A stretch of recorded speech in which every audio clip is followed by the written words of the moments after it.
നോട്ടുകൾ പിൻവലിച്ച കേന്ദ്ര സർക്കാർ നടപടി വിവരണാതീതമായ പ്രയാസങ്ങളാണ് ജനങ്ങൾക്ക് സൃഷ്ടിച്ചതെന്ന് മുഖ്യമന്ത്രി പിണറായി വിജയൻ. കള്ളപ്പണം തടയാൻ ഉദ്ദേശിച്ച് സ്വീകരിച്ച നടപടിയേ അല്ല ഇത്. നോട്ടുകൾ പിൻവലിക്കാൻ പോകുന്നു എന്ന വിവരം ചില കേന്ദ്രങ്ങൾ എങ്ങനെ അറിഞ്ഞുവെന്നും പിണറായി വിജയൻ ചോദിച്ചു.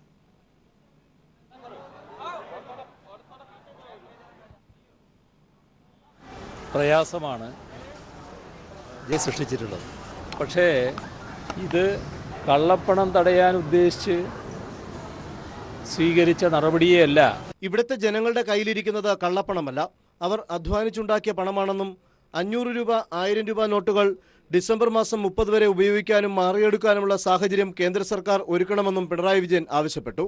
ജനങ്ങളുടെ ബുദ്ധിമുട്ട് കണക്കിലെടുത്ത സർക്കാർ സംവിധാനങ്ങളിൽ പിഴ കൂടാതെ പണമടയ്ക്കാനുള്ള സമയപരിധി ഈ മാസം 30 വരെ നീട്ടിയതായും മുഖ്യമന്ത്രി അറിയിച്ചു. വൈദ്യുതി ബില്ല്, വെള്ളക്കരം, പരീക്ഷാ ഫീസ്, വിദ്യാഭ്യാസ സ്ഥാപനങ്ങളിലെ ഫീസ്, വീട്ടുകാർ തദ്ദേശ സ്വയംഭരണ സ്ഥാപനങ്ങളിലേക്ക് കൊടുക്കേണ്ട ഫീസുകൾ, ഇത് കെട്ടിട നികുതി, ഇത്തരം കാര്യങ്ങൾക്കൊക്കെ ഇപ്പോൾ അടക്കേണ്ടതിന് പിഴ ഈടാക്കുന്ന നിലയുണ്ടാവില്ല. ഈ മാസം അവസാനം വരെ അവർക്ക് സാവകാശം കൊടുക്കുകയാണ്. അതുപോലെ തന്നെ മോട്ടോർ വാഹന വകുപ്പിൽ ഓട്ടോറിക്ഷ, ടാക്സി, ചരക്ക് വാഹനങ്ങൾ തുടങ്ങിയവയുടെ നികുതിയും പിഴ കൂടാതെ നവംബർ 30 വരെ അടക്കാൻ പറ്റും. എന്നാൽ നിയമപരമായി അടക്കേണ്ട വാറ്റ്, എക്സൈസ്, ഈ നികുതികൾക്ക് ഈ അളവ് ബാധകമാക്കാനാവില്ല. കേന്ദ്ര ധനകാര്യ വകുപ്പ് മന്ത്രിയുമായി ദില്ലിയിൽ കൂടിക്കാഴ്ച നടത്തി സംസ്ഥാനത്തിന്റെ സ്ഥിതി ബോധ്യപ്പെടുത്തുമെന്നും മുഖ്യമന്ത്രി പിണറായി വിജയൻ കൂട്ടിച്ചേർത്തു. News bureau, Thiruvananthapuram.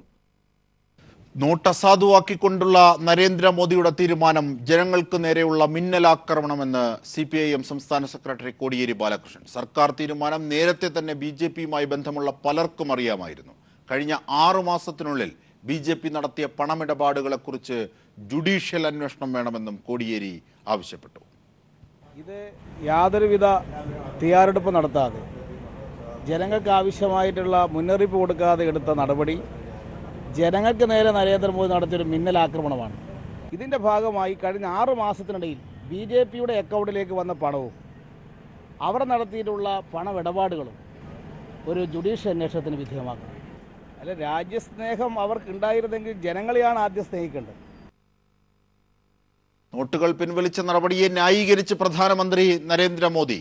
നോട്ട് പിൻവലിച്ചത് ജനങ്ങളുടെ ജീവിത നിലവാരം ഉയർത്താനാണെന്ന് മോദി പറഞ്ഞു. 10 മാസത്തെ ആസൂത്രണത്തിന് ശേഷമാണ് പദ്ധതി നടപ്പിലാക്കിയതെന്നും ഡിസംബർ 30-നോടെ എല്ലാ പ്രശ്നങ്ങളും പരിഹരിക്കപ്പെടുമെന്നും നരേന്ദ്രമോദി പറഞ്ഞു.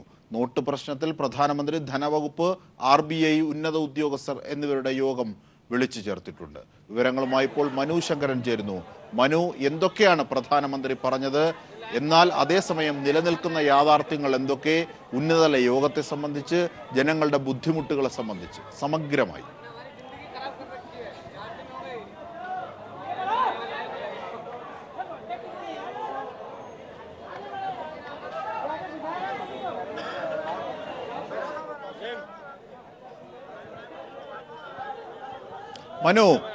മനു കേൾക്കാമെങ്കിൽ പ്രധാനമന്ത്രി എന്തൊക്കെയാണ് ഈ ഘട്ടത്തിൽ പറഞ്ഞത്? ഒപ്പം എന്തൊക്കെ ബുദ്ധിമുട്ടുകളാണ് യഥാർത്ഥത്തിൽ അവശേഷിക്കുന്നത്? ജനങ്ങളുടെ ബുദ്ധിമുട്ടുകൾ അടക്കം 5ാം ദിനത്തിലെ വിവരങ്ങൾ. അജിംഷാദ്, എന്തായാലും നിലവിൽ പ്രശ്നങ്ങൾ കൂടുതൽ പ്രതിസന്ധിയിലേക്ക് പോവുകയാണ്. പല ATMകളും രാജ്യതലസ്ഥാനത്തടക്കം സുപ്രധാനമായ ATMകളെല്ലാം അടഞ്ഞു കിടക്കുകയാണ്. ഈ സാഹചര്യത്തിൽ ബാങ്കുകളിൽ നേരിട്ടെത്തിയും മറ്റുമാണ് പണം കൈമാറാൻ ജനങ്ങൾ ശ്രമിക്കുകയും ചെയ്യുന്നത്. ഇത് ചില സംഘർഷ അവസ്ഥയിലേക്കൊക്കെ കാര്യങ്ങൾ കൊണ്ടുപോയിട്ടുണ്ട്. പല ബാങ്കുകൾക്ക് മുന്നിലും വാക്കേറ്റത്തിലേക്കും മറ്റും കാര്യങ്ങളൊക്കെ പോയിട്ടുണ്ട്. പുലർച്ചെ മുതൽ കൂട്ടത്തോടെ ആളുകൾ ബാങ്കുകളിൽ എത്തുകയും പിന്നീട് പണം കൈമാറാൻ ശ്രമിക്കുകയും ചെയ്തു. ഒടുവിൽ ബാങ്കുകളിൽ പണം തീർന്നുപോയൊരവസ്ഥയാണ്. ഈ സാഹചര്യത്തിലാണ് റിസർവ് ബാങ്ക് ഓഫ് ഇന്ത്യയോട് ഇക്കാര്യത്തിൽ പണം ലഭ്യമാക്കേണ്ടിയിരിക്കുന്നു എന്ന ആവശ്യം ബാങ്കുകൾ ഉന്നയിച്ചത്. ഇതിനെ തുടർന്നാണ് ഉന്നതതല യോഗം പ്രധാനമന്ത്രിയുടെ അധ്യക്ഷതയിൽ ചേരാനുള്ള തീരുമാനം കൈക്കൊണ്ടത്. എന്നാൽ പ്രധാനമന്ത്രിയാകട്ടെ നിലവിൽ ഗോവയിൽ ഒരു വിമാനത്താവളത്തിന്റെ ഉദ്ഘാടനവുമായി ബന്ധപ്പെട്ട ചടങ്ങിലാണ്. ഈ ചടങ്ങിൽ വെച്ചാണ് കള്ളപ്പണവുമായി ബന്ധപ്പെട്ട സർക്കാർ നീക്കത്തിലെ ചില പരാമർശങ്ങൾ പ്രധാനമന്ത്രി നടത്തിയത്. ഇതിൽ പ്രധാനമായും ചൂണ്ടിക്കാട്ടിയത് 10 മാസത്തോളം സർക്കാർ ഇത് സംബന്ധിച്ചുള്ള തീരുമാനങ്ങൾ കൈക്കൊണ്ടുവരികയായിരുന്നു. ഇപ്പോൾ നമ്മൾ ദൃശ്യങ്ങളെല്ലാം കാണുന്നത് ആളുകൾ പ്രതിഷേധിക്കുന്ന ചില കാഴ്ചകളാണ് കാഴ്ചകളാണ് കാണുന്നത്. HDFC ബാങ്കിന്റെ മുൻപിലാണ് ഞാനിപ്പോൾ നിൽക്കുന്നത്. ഇവിടെ ആളുകൾ ചില സമരത്തിലേക്കൊക്കെ കടന്നിരിക്കുകയാണ്. ഇവരുടെ പണവും മറ്റും സ്വീകരിക്കാനും ഇത് സ്വീകരിച്ചതിന് ശേഷം തിരികെ നൽകാനും ഒന്നും ബാങ്ക് അധികൃതർ തയ്യാറായിട്ടില്ല. ഇതിലെ പ്രതിഷേധമാണ് കാണുന്നത്. ഇവരുടെ പ്രതികരണത്തിലേക്ക് ഒന്ന് പോകാം. कितना टाइम इधर में वेट कर रहे हैं? हम हमारे साथ 4 घंटे हो गए यहाँ पर खड़े हुए। यहाँ पे कोई सुनवाई नहीं हो रही। अंदर आते पुलिस वाले, दो आइए हमारे स्टाफ का आदमी ले आओ, चलो कोई बात नहीं, हम लोग यहाँ लाइन में लगे, कोई देखता नहीं हमें। ഇതാണ് നിലവിലെ അവസ്ഥ. പണം സ്വീകരിക്കാൻ പോലും ഇപ്പോൾ ബാങ്ക് എന്താണ് മനു എന്താണ് ആ വൃദ്ധൻ പറഞ്ഞത്? ഒപ്പം നാട്ടുകാർ എന്താണ് ആവശ്യപ്പെടുന്നത്? കഴിഞ്ഞ ദിവസങ്ങളിലും ദില്ലിയിലും പല കേന്ദ്രങ്ങളിലും ഇത്തരത്തിൽ തിക്കിലും തിരക്കിലും പെട്ട ആൾക്കാർക്ക് അപകടങ്ങൾ ഉണ്ടായിരുന്നു. പലരും മരിച്ചിട്ടുണ്ട്. പ്രധാനമന്ത്രിയുടെ നാടായ ഗുജറാത്തിൽ നിന്ന് പോലും മരണം റിപ്പോർട്ട് ചെയ്യപ്പെട്ടിട്ടുണ്ട്. എന്താണ് ആ വൃദ്ധൻ പണം ഉയർത്തിക്കാട്ടി പറഞ്ഞത്?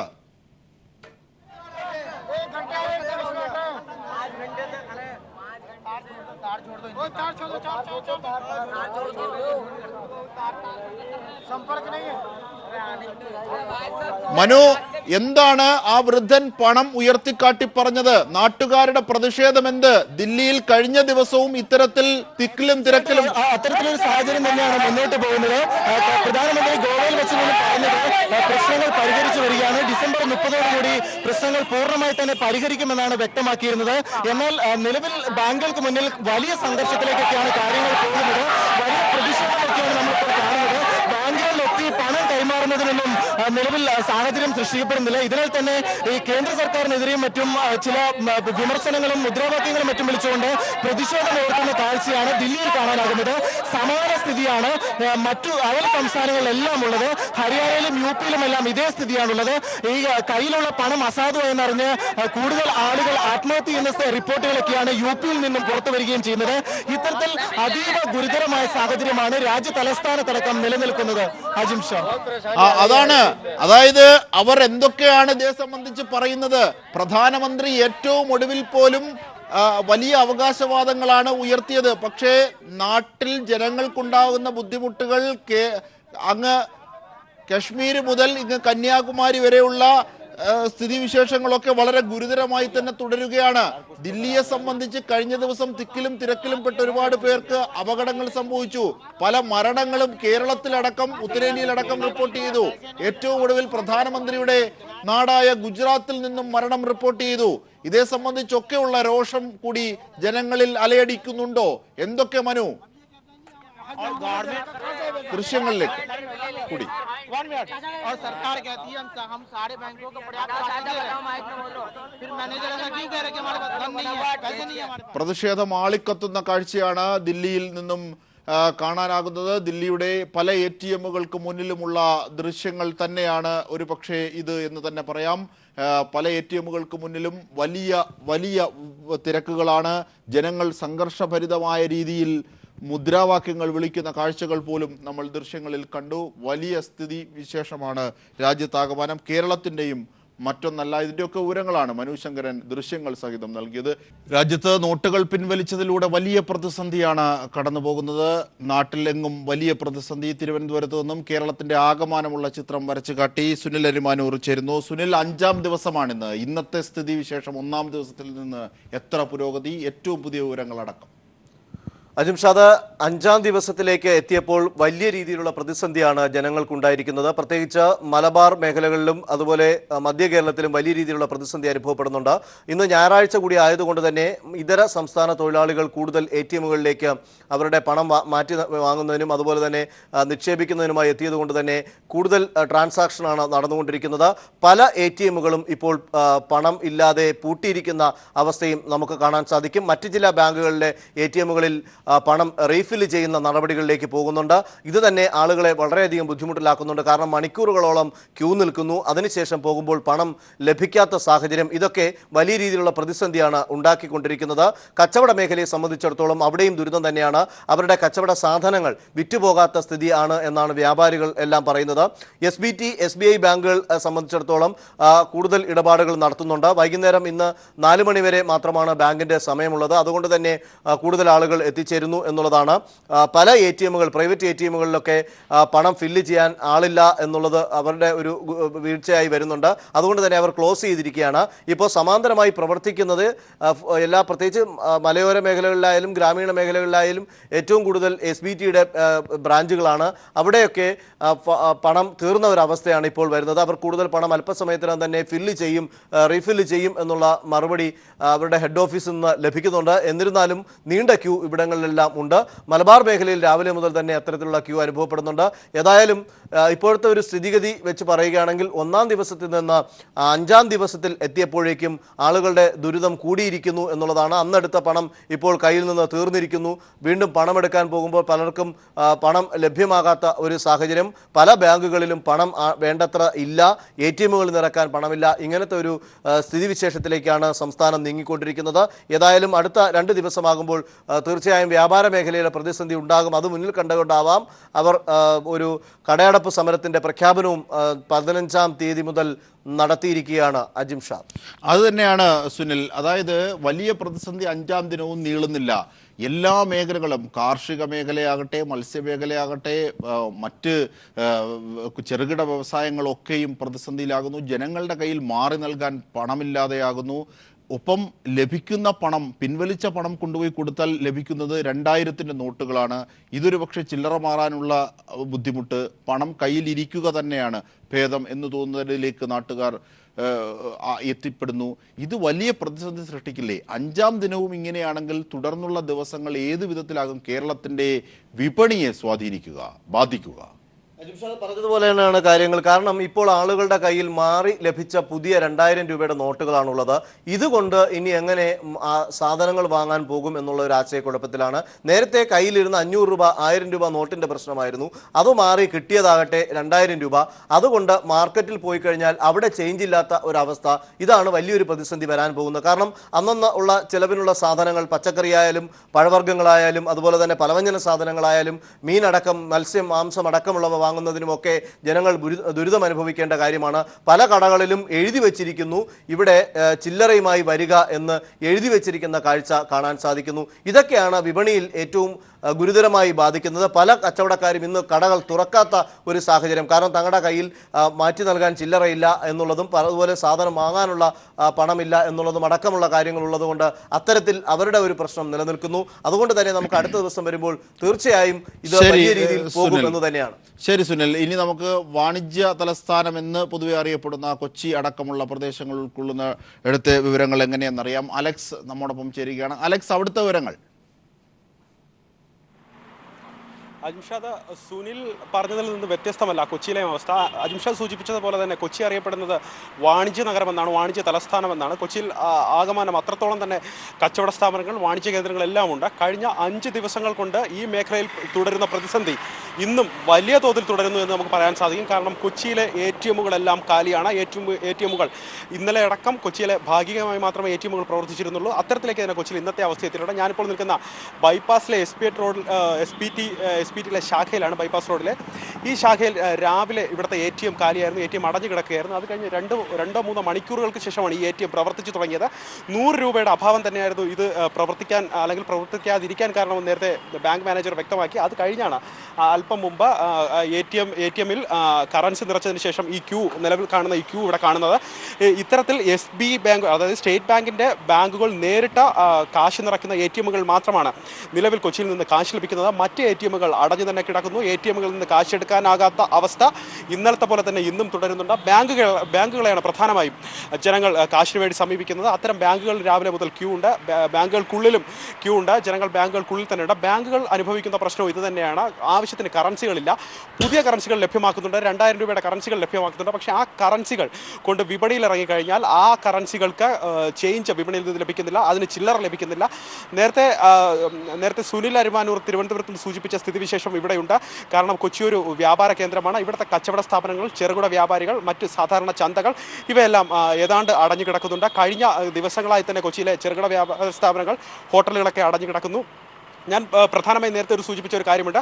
കൊച്ചിയിൽ മധ്യവർഗത്തിൽ അല്ലെങ്കിൽ മധ്യവർഗം ഉൾപ്പെടെയുള്ള ആൾക്കാർ പ്രധാനമായും ഇത്തരം ഷോപ്പിങ്ങിനായി സമീപിക്കുന്ന കേന്ദ്രങ്ങളുണ്ട്. വലിയ മാളുകൾ ഇവിടെയുണ്ട്. അത്തരം മാളുകളിൽ ഓൺലൈൻ ട്രാൻസാക്ഷനാണ് അല്ലെങ്കിൽ ഓൺലൈൻ പേയ്മെൻ്റ് ആണ് നടക്കുന്നത്. അത് നേരിട്ടുള്ള നെറ്റ് ബാങ്കിങ് വഴിയാണ് അത്തരം സംവിധാനം നടക്കുന്നത്. ഇത് എല്ലാ ജനവിഭാഗങ്ങൾക്കും ഇത്തരം സംവിധാനമില്ല. അതുകൊണ്ട് തന്നെ കുടുങ്ങുന്നത് സാധാരണക്കാർ തന്നെയാണ്. അവർ ഇത്തരം കേന്ദ്രങ്ങളെ ആശ്രയിക്കുന്നവരല്ല. അവരുടെ കയ്യിൽ കാശുണ്ടെങ്കിൽ, അവരുടെ കയ്യിൽ ചേഞ്ച് ഉണ്ടെങ്കിൽ, ചില്ലറ ഉണ്ടെങ്കിൽ മാത്രം അവർക്ക് വിപണിയെ സമീപിക്കാവുന്ന അവസ്ഥ കൊച്ചിയിൽ വന്നിട്ടുണ്ട്. ആകമാനം ഞാൻ നേരത്തെ സൂചിപ്പിച്ചിരുന്നു, കലൂരിലടക്കം ചന്തകളിൽ നമ്മൾ ഇന്നലെ പോയിരുന്നു. അവിടുത്തെ അടക്കം കച്ചവടക്കാർ സൂചിപ്പിക്കുന്നത് അങ്ങനെ തന്നെയാണ്. ഞങ്ങളുടെ കയ്യിൽ സ്വൈപ്പിംഗ് മെഷീനുകളില്ല, അത്തരം വ്യാപാര സ്ഥാപനങ്ങൾ മാത്രം ഇവിടെ മതിയെന്നാണോ അധികാരികൾ കരുതുന്നതടക്കമുള്ള ആരോപണങ്ങൾ അവർ ചോദിച്ചിരുന്നു. പ്രധാനമായും ഇനി വിപണി നേരിടാൻ പോകുന്ന ഒരു പ്രധാന പ്രശ്നം അജിംഷാദ്, ഈ പ്രതിസന്ധി തുടരുകയാണെങ്കിൽ നിലവിൽ ഉള്ള അവശ്യ സാധനങ്ങൾ, നിലവിൽ കയ്യിലുള്ള കച്ചവട സ്ഥാപനങ്ങൾ ഇത് പൂഴ്ത്തിവെക്കാനുള്ള സാധ്യതയുണ്ട്. അങ്ങനെ പൂഴ്ത്തിവെച്ച വിപണിയിൽ വിലക്കയറ്റം സൃഷ്ടിക്കാനുള്ള സാധ്യതയുണ്ട്. അതുകൊണ്ട് തന്നെ വരും ദിവസങ്ങൾ ഇത് വിപണിയെ കൃത്യമായി ബാധിക്കും എന്ന് നമുക്ക് പറയാൻ സാധിക്കും. അജിംഷാദ്. ശരി, അലക്സ് ആണ് വിവരങ്ങൾ നൽകിയത്. ഇനി വടക്കൻ കേരളത്തിലേക്ക് പോയാൽ മേഘ, അവിടുത്തെ സ്ഥിതി സംബന്ധിച്ച് ഏറ്റവും പുതിയ വിവരങ്ങൾ. അജിംഷാദ്, ഇതുവരെയും പ്രതിസന്ധിക്ക് ഒരു മാറ്റം വന്നിട്ടില്ല എന്ന് തന്നെ പറയേണ്ടി വരും. കാരണം രാവിലെ തുടങ്ങിയ തിരക്ക് ബാങ്കുകളിലും ഒപ്പം തന്നെ പോസ്റ്റ് ഓഫീസിലും നമുക്ക് ഇപ്പോഴും കാണാം. ATMകളൊക്കെ തുറക്കുകയും അപ്പോൾ തന്നെ പൈസ തീരുകയും ചെയ്യുന്ന ഒരു സാഹചര്യമാണ് ഉള്ളത്. ആളുകൾ ഷട്ടറിട്ട ATMന് മുൻപിൽ പോലും ക്യൂ ആയി വന്ന് എപ്പോഴാണ് ATM തുറക്കുക എന്നറിയാതെ കാത്തു നിൽക്കുന്ന ഒരവസ്ഥ കൂടി ഉണ്ടാകുന്നു. ബാങ്കിന് മുൻപിലെ തിരക്ക് ഒരു അവധി ദിവസമായതുകൊണ്ടാവാം, പ്രത്യേകിച്ച് 4 മണിവരെ ആയിരിക്കും ഇന്ന് ബാങ്കും ഒപ്പം തന്നെ പോസ്റ്റ് ഓഫീസും പ്രവർത്തിക്കുക. അതുകൊണ്ട് തന്നെ ഉച്ചയാവുന്നതോടുകൂടി തിരക്ക് കൂടുന്ന ഒരു സാഹചര്യമാണ് ബാങ്കിനും ഒപ്പം തന്നെ പോസ്റ്റ് ഓഫീസിന് മുൻപിൽ നിന്നും നമുക്ക് കാണാൻ സാധിക്കുന്നത്.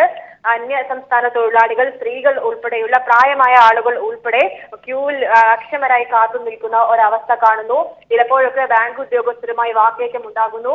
ആളുകൾ തമ്മിൽ, ക്യൂവിൽ നിൽക്കുന്ന ആളുകൾ തമ്മിൽ പരസ്പരം വാക്കേറ്റം ഉണ്ടാകുന്നു. അങ്ങനെ വലിയ പ്രതിസന്ധിയിലൂടെയാണ് കാര്യങ്ങൾ കടന്നു പോകുന്നത്. വ്യാപാര മേഖല, ചെറുകിട വ്യാപാര മേഖല, തീരദേശ മേഖല ഉൾപ്പെടെയുള്ള ഇടങ്ങളിലെ ഒക്കെ തന്നെ ഈ ഒരു പ്രതിസന്ധി ബാധിച്ചിരിക്കുന്നു. ബാങ്കുകൾ നൽകുന്ന നിർദ്ദേശം എന്നത് 100 രൂപയുടെയും 50 രൂപയുടെയും നോട്ടുകൾ മാത്രമാണ് ATMയിലേക്ക് നൽകാൻ കഴിയുക. പക്ഷേ നോട്ടുകളുടെ കുറവ് അത് വല്ലാതെ ബാധിക്കുന്നു എന്ന തരത്തിലാണ് ബാങ്കുകൾ നൽകുന്ന അറിയിപ്പ്. ബാങ്ക് ആളുകൾക്ക് ക്യൂ നിൽക്കുന്ന ആളുകൾക്ക് നൽകുന്നതാകട്ടെ 2000 രൂപയുടെ 2 തീർച്ചയായും മേഘ, എല്ലായിടത്തെയും പ്രശ്നങ്ങൾ ഒരുപോലെ തന്നെ. എന്നാൽ വളരെ സംഘർഷഭരിതമായ അവസ്ഥയാണ് ദില്ലിയിൽ നിന്നും ഉണ്ടാകുന്നത്, ഉത്തരേന്ത്യയിൽ നിന്നും ഉണ്ടാകുന്നത്. അവിടുത്തെ വിവരങ്ങളിലേക്ക് പോകാം ചെറിയ ഇടവേളയ്ക്ക് ശേഷം. നോട്ടുകൾ പിൻവലിച്ച നടപടിയെ ന്യായീകരിച്ച് പ്രധാനമന്ത്രി രംഗത്തെത്തി. നോട്ട് പിൻവലിച്ചത് ജനങ്ങളുടെ ജീവിത നിലവാരം ഉയർത്താനാണ് എന്ന ആദ്യ അവകാശവാദം തന്നെ മോഡി ഏറ്റവും ഒടുവിൽ ആവർത്തിക്കുകയും ചെയ്തു. എന്നാൽ 10 മാസത്തെ ആസൂത്രണത്തിന് ശേഷമാണ് പദ്ധതി നടപ്പാക്കിയതെന്നും ഡിസംബർ 30ഓടെ എല്ലാ പ്രശ്നങ്ങളും പരിഹരിക്കുമെന്നുമാണ് പ്രധാനമന്ത്രി പറഞ്ഞത്. നോട്ട് പ്രശ്നത്തിൽ പ്രധാനമന്ത്രി, ധനവകുപ്പ്, RBI ഉന്നത ഉദ്യോഗസ്ഥർ എന്നിവരുമായി യോഗവും ചേർന്നിട്ടുണ്ട്. ഒപ്പം വലിയ ദുരിതങ്ങളാണ് ഉത്തരേന്ത്യയിൽ നിന്നും ജനങ്ങൾ നേരിടുന്നത് എന്നത് തന്നെയാണ് ഫീൽഡിൽ നിന്നും ലഭിക്കുന്നത്. വിവരങ്ങളുമായി മനു ശങ്കരൻ ചേരുന്നു. മനു, പ്രധാനമന്ത്രി പറഞ്ഞത് യഥാർത്ഥത്തിൽ നിലനിൽക്കുന്ന വസ്തുത സംഘർഷഭരിതമാണോ? കഴിഞ്ഞ ദിവസങ്ങളിലെ പോലെ ദില്ലിയിലെ ATMകൾക്കും ബാങ്കുകൾക്കും മുന്നിലെ അവസ്ഥ, ജനങ്ങളുടെ ദുരിതങ്ങളടക്കം?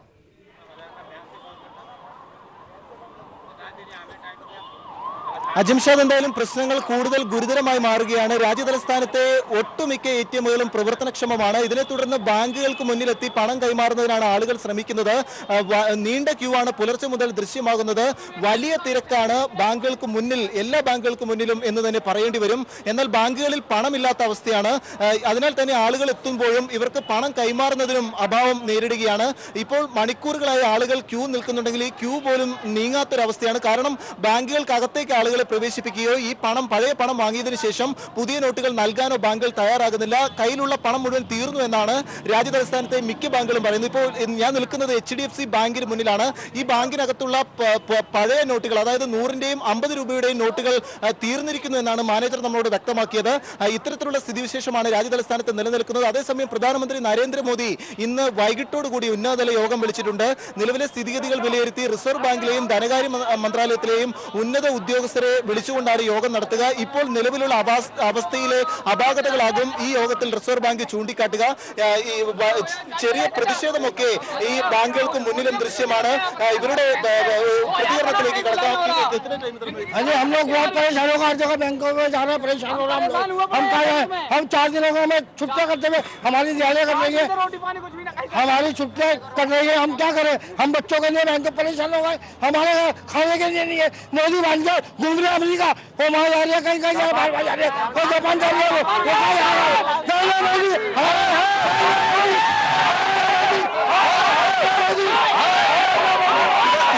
ഇപ്പോഴത്തെ അവസ്ഥ ആളുകൾ കാര്യങ്ങൾ സംഘർഷത്തിലേക്ക് നീങ്ങുന്നു എന്ന് തന്നെ പറയാം. പല എന്താണ് മനു എന്താണ് അവർ മുദ്രാവാക്യങ്ങളിൽ വിളിച്ചത്?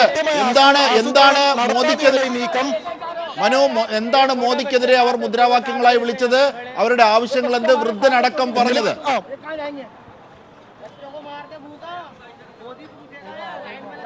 ഈ വൃദ്ധരടക്കം ചൂണ്ടിക്കാട്ടുന്നത് തങ്ങൾക്ക് ഭക്ഷണം കഴിക്കുന്നതിന് പോലും ഇപ്പോൾ പണമില്ലാത്ത അവസ്ഥയാണ്.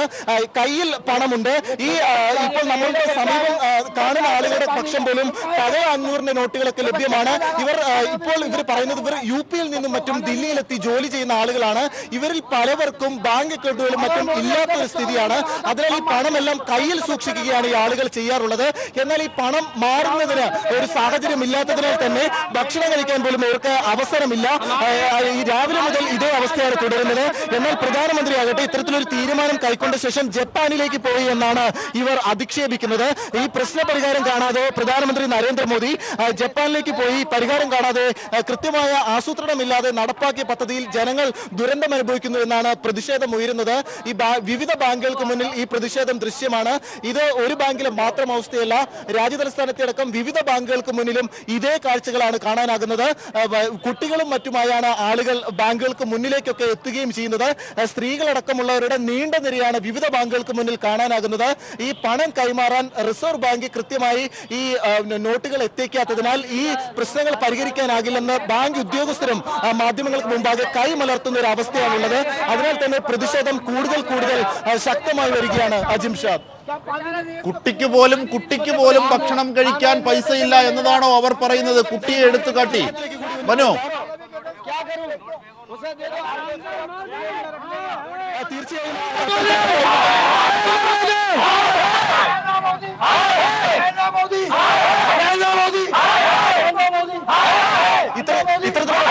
ഇവിടെ കാണുന്നത്. ഇവർക്ക് ഭക്ഷണം കഴിക്കാൻ പോലും പണമില്ലാത്തൊരു അവസ്ഥയിൽ ജനങ്ങൾ കൂടുതൽ പ്രകോപനത്തിലേക്ക് നീങ്ങുന്നു എന്നാണ് അറിയുന്നത്. ഇപ്പോൾ നമ്മൾ നിൽക്കുന്നതും ഈ ദില്ലിയിലെ പ്രമുഖ ഒരു ബാങ്കിന്റെ മുന്നിലാണ്. ഈ ബാങ്കിന്റെ മുന്നിൽ ആളുകൾ ഇപ്പോൾ തമ്പടിച്ച് ചില പ്രതിഷേധത്തിലേക്കൊക്കെ നീങ്ങിയിരിക്കുന്നു. തുടർന്ന് പോലീസ് എത്തിയാണ് ഇവരെ പിടിച്ചു മാറ്റിയതും പിന്നീട് സംഘർഷം ചെറിയ രീതിയിലെങ്കിലും അവസാനിക്കുകയും ചെയ്തത്.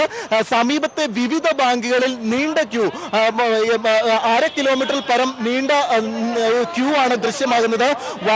ഈ രാവിലെ മുതൽ ഈ ക്യൂ ദൃശ്യമാണ്. എന്നാൽ രാവിലെ മുതൽ ഇവിടെ നിന്നിട്ടും ഇവർക്ക് ഒരടി പോലും മുന്നോട്ട് നീങ്ങാനാകുന്നില്ല എന്നതാണ് ശ്രദ്ധേയം.